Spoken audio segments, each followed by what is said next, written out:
Assalamualaikum warahmatullahi wabarakatuh.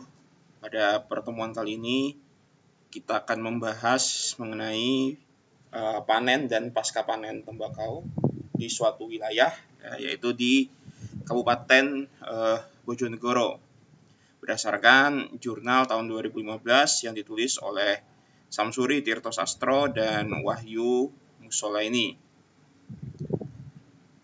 dari Fakultas Pertanian dari Universitas Tribhuwana Tunggadewi.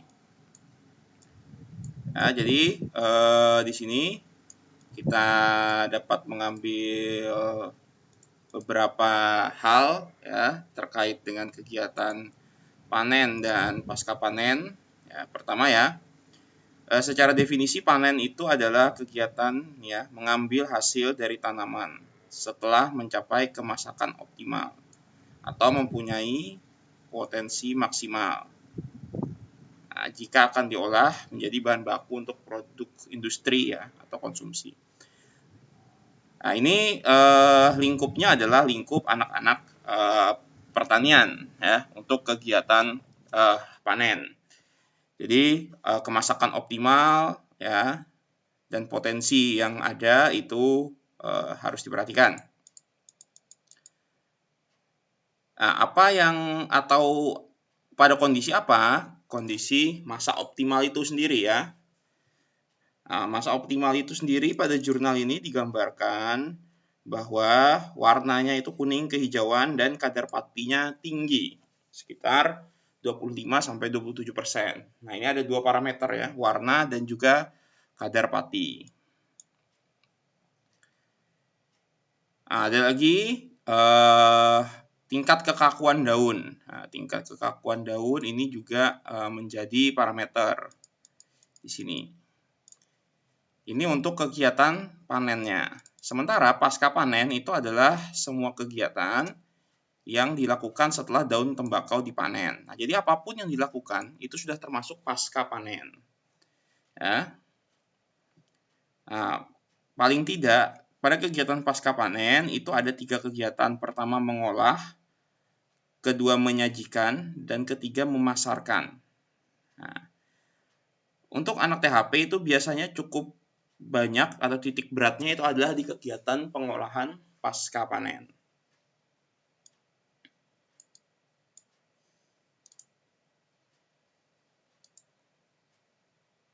Nah, untuk kegiatan pasca panen tembakau ya itu banyak melibatkan suhu dan kelembapan. Karena memang nanti akan dikeringkan ya untuk produk selanjutnya. Ada 2 jenis pengolahan ya menurut Tirto Sastro di sini ada pengolahan alami ya seperti rajangan. Nah, ini faktor yang menentukan itu faktor alam seperti kecerahan cuaca ya. Sementara pengolahan artificial ya di dua pengolahan sini ada pengolahan artificial misalnya pengovenan ya. Nah, itu menggunakan udara panas di sini.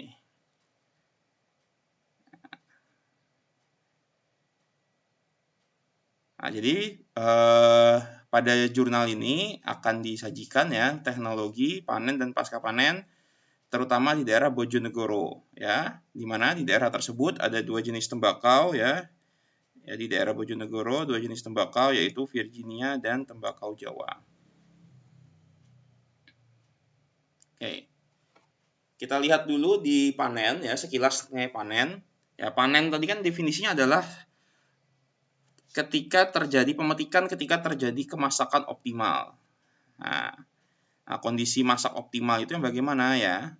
Nah, ini warna hijau kekuningan merupakan tanda paling mudah dan cepat untuk menentukan kemasakan daun. Nah, jadi dari warna visual.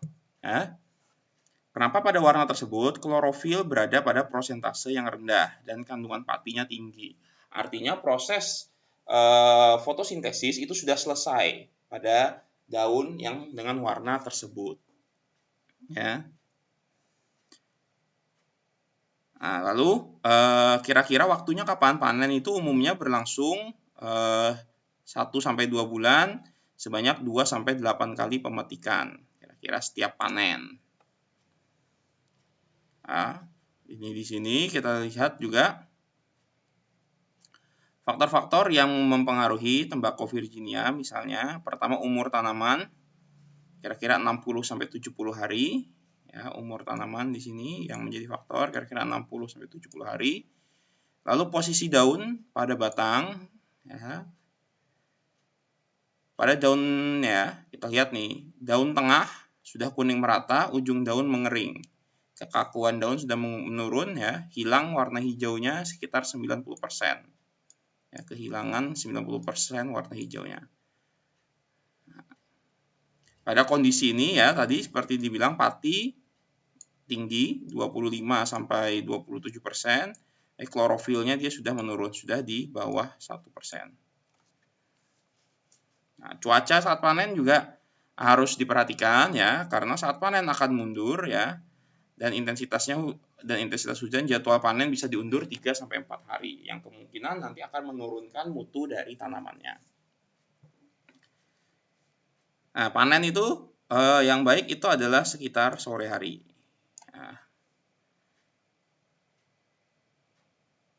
Nah, ini karena daun hasil panen tuh harus segera diamankan dari udara panas, khususnya panas matahari.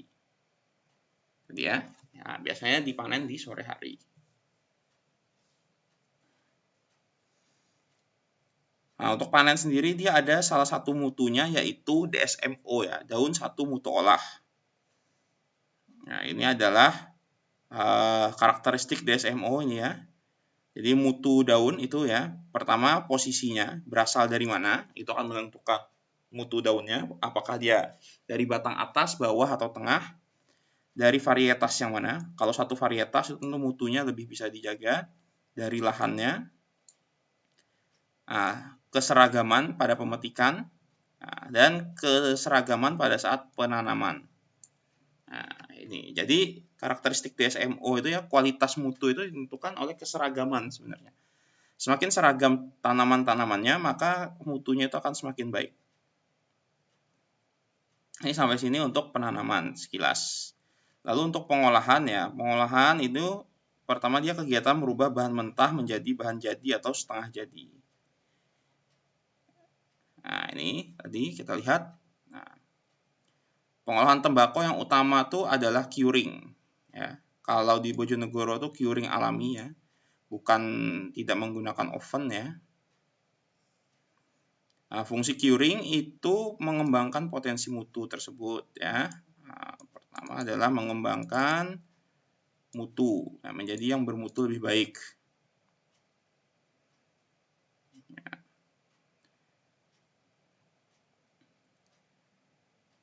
Nah, baru kemudian diakhiri dengan pengeringan atau menghilangkan semua kandungan air sampai batas aman.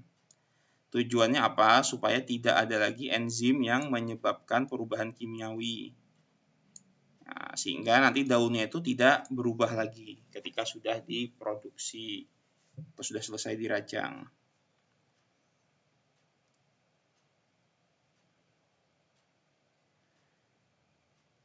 Nah, kita lihat di tabel ini ya, tahap-tahap curing secara umum. Nah, pertama itu penguningan, suhu sekitar 40 derajat, kelembapan tinggi. Nah, tujuannya adalah untuk merubah warna daun dari kuning hijau menjadi kuning. Di mana di sini terjadi degradasi pati dan klorofil. Ya. Lalu pengikatan warna, daunnya menjadi layu, kadar airnya turun menjadi sekitar 30-50%. Lalu ada pengeringan, suhunya yang lebih tinggi 40-70% dengan kelembapan rendah, kadar airnya menjadi sangat rendah sekitar 3-5%, pembebasan seluruh air. Lalu kemudian penyimpanan di suhu kamar, kelembapan sekitar 40-50 derajat. Nah, ini kemudian nanti ada terjadi kenaikan kadar air. Karena kalau tembakaunya itu terlalu kering, itu nanti dia juga menghasilkan asap yang terlalu banyak. Nanti juga tidak bagus untuk prosesnya.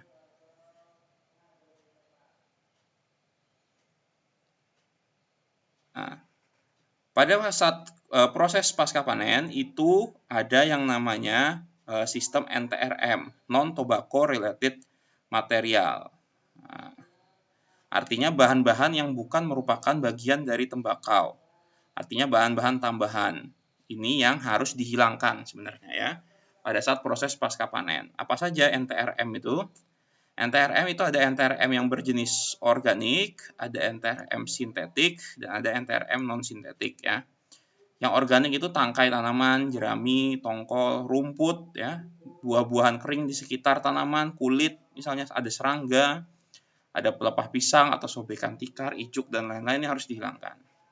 Sementara mungkin ada puntung rokok, gabus ya, yang bahan-bahan plastik jadi ya, bungkus permen, busa segala macam itu biasanya juga harus dihilangkan. Non sintetik itu misalnya kayu, logam, kain, gelas ya, kaca dan segala macam. Nah, ini bahan-bahan ini yang harus dihilangkan. Ya, tidak boleh ada pada saat proses pengolahan tembakau tadi. Nah, ini pengaruh NTRM tadi ya. NTRM itu kan jelas dia akan mempengaruhi mutu dan juga produknya. Sehingga dia harus dihilangkan. Pertama, NTRM itu mengkontaminasi cita rasa dan aroma. Ya, misalnya ada nih potongan bulu ayam tercampur, ikut digulung akan menghasilkan aroma asing ya. Nah, ini tadi fisiknya nanti yang dihasilkan jelas jelek, potongan kayu kecil tadi misalnya akan menekan dinding dan bisa pecah. Nah, peningkatan bahan karsinogenik. Nah, itu apabila bahan-bahan yang bila dibakar itu akan menimbulkan bahaya bagi yang mengkonsumsi ya, karung, plastik, resep itu segala macam. Lalu estetika juga. Nah, estetikanya dia nanti akan jelek secara keindahan. Misalnya tembakau yang pada saat penyemaran terkena kotoran ayam. Nah, itu juga estetikanya akan jelek. Nah, ini jadi NTRM ini harus benar-benar dihilangkan. Ya.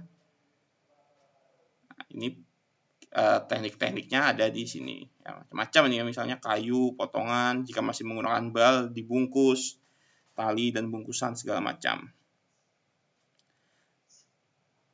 Nah, ini berdasarkan uraian di atas, sebenarnya pengendalian NTRM secara teknis hanya menambahkan kecermatan dalam bekerja, kecermatan memilih bahan pelengkap, bahan tali, bahan pembungkus, bahan pembantu lainnya. Jadi kecermatannya itu ditingkatkan.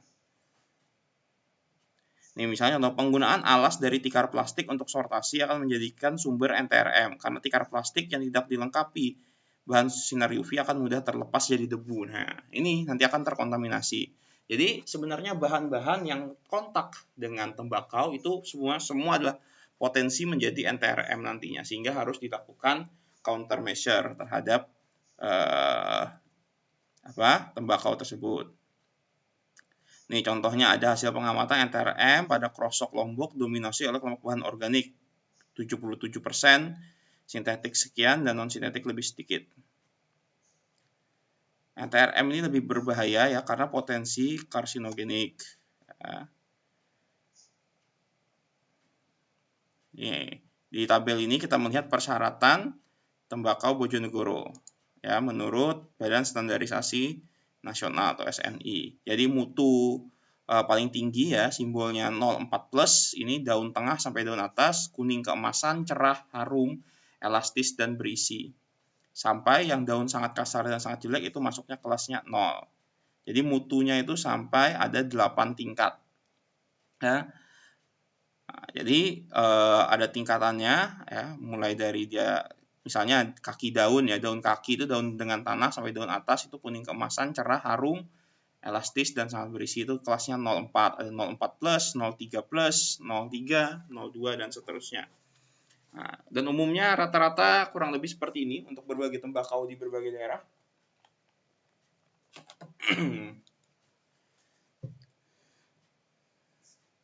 Oke, untuk penyimpanan selanjutnya ya, penyimpanan itu kan terkait dengan kadar air ya. Kita harus menjaga kadar air pada tembakau. Nah, jadi kadar air itu tembakau rajangan misalnya Temanggung itu kelembapan 50, suhu 35 derajat, itu kadar airnya pada basis kering itu bisa 15% atau 13% pada basis basah. Nah, ini lagi persyaratan grade ya. Persyaratan grade. Ini warnanya, nah, ada warna daunnya, posisi daunnya. Kita lihat di sini pertama posisi daun itu adalah di pucuk, di atas, tengah, kaki, pasiran, paling bawah. Ya. Ini toleransi kecacatannya. Dan warnanya itu adalah lemon, orange, mahoni, kelabu, kuning kehijauan.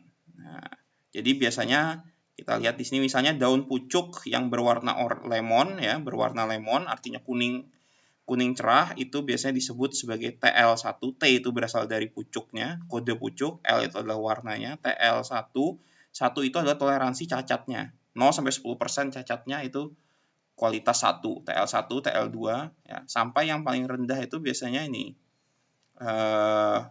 daerah pasiran PV1 nih ya, PV kaki itu X. Nah, jadi bila melihat kode-kode ini ya, nah, ini misalnya ada kode tembakau CR1, artinya dia adalah tembakau dari daun tengah berwarna mahoni ya dengan toleransi cacat kurang dari 10%.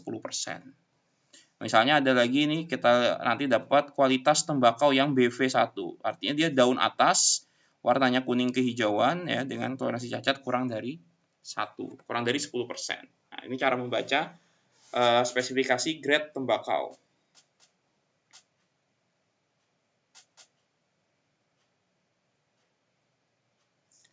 Nah, sehingga kesimpulannya di sini ya, penanganan panen dan pasca panen itu ya adalah kegiatan panen, pengolahan, penyimpanan, dan penyajian.